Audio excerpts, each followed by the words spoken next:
Assalamualaikum warahmatullahi wabarakatuh. Kenalkan, nama saya Lala. Saya ingin mempresentasikan hewan yang sudah saya pelajari.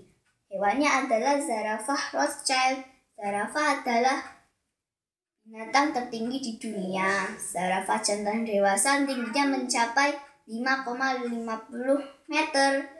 Zarafah hanya tersebar sampai ke benua Afrika. Zarafah dapat dijumpai di zona terbuka di selatan Sahara. Makanan zarafah adalah daun akasia. Zarafah termasuk hewan langka, misalnya zarafah Kongo yang ada di savana. Zarafah tidak termasuk spesies hewan yang terancam punah.